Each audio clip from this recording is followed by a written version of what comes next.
nafasi hii sasa kuelekea kufunga kikao chetu kwa kusema machache kwamba niendelee kuwapongeza sasa wataalamu wetu wa halmashauri wakiongozwa na mkurugenzi kwa kuwa na hesabu nzuri ambayo tumeifunga leo.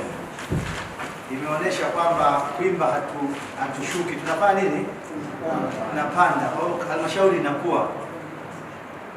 Kwa mazingira hayo, ndugu zangu, kwanza tujipongeze sisi wenyewe. Kazi ya kuikuza halmashauri sio ndogo. Kumbuka sisi wenzetu, siwezi kusema, lakini katibu, tumefika hapa halmashauri kwa kukusanya bilioni 2.2 na tukajivunia sana kukusanya 2.2 mpaka tukawa na memorandum ya kutaka halmashauri hizi mbili zigawanyike, kwa sababu tayari tumeshakuwa na uchumi wa kutosha.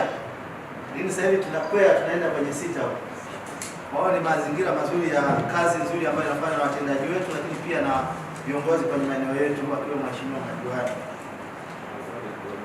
Ndugu zangu, naomba niseme kuna maeneo ambayo tumesema tulikuwa tunapitia hesabu mpaka na kwenye matumizi na mapato yetu. Huko nyuma tumesema, lakini sasa hivi nikumbushie kwamba mweka hazina, timu ya mkurugenzi pamoja na wataalamu wote SMT, naomba mkae mweke mpango kazi wa udhibiti utoroshaji. Yaani huo mweke kabisa ni mpango kazi ambao mwekee mpango na budget. Na ule mpango uibue fursa ya ajira kwa watu wetu kule vijijini.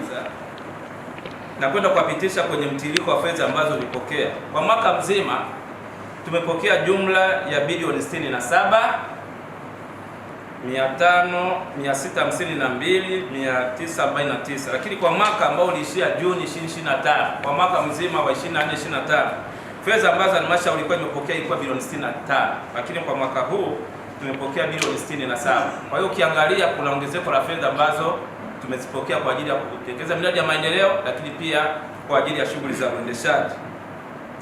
Mheshimiwa Mwenyekiti, hizi hela tulizopokea zipo hela ambazo tumepokea kwenye mapato ya ndani. Mtakumbuka kwa mwaka huu tumekusanya zaidi ya bilioni 5 ukilinganisha na mwaka uliokuwa umepita ambao tulikuwa tumekusanya bilioni 4.4. Kwa hiyo kuna hilo ongezeko, lakini pia kuna hela nyingi zimetoka serikali kuu. Mtakumbuka kuna hela nyingi zimekuja kwa ajili ya miradi ya maendeleo. Kwa hiyo kuna ongezeko la kama bilioni 2 kwa mwaka huu wa fedha ambayo imeishia Juni 26. Kwa taarifa hii kitu ambacho tunaweza tukakiona kwamba katika mwaka huu wa fedha kuna hela ziliongezeka. Kwa hiyo juhudi za management na nyie madiwani kupitia wadau mbalimbali tulifanya kazi kubwa kuhakikisha kwamba mtiririko wa fedha unakuwa mkubwa zaidi ya bilioni 2 ukilinganisha na mwaka uliokuwa umepita.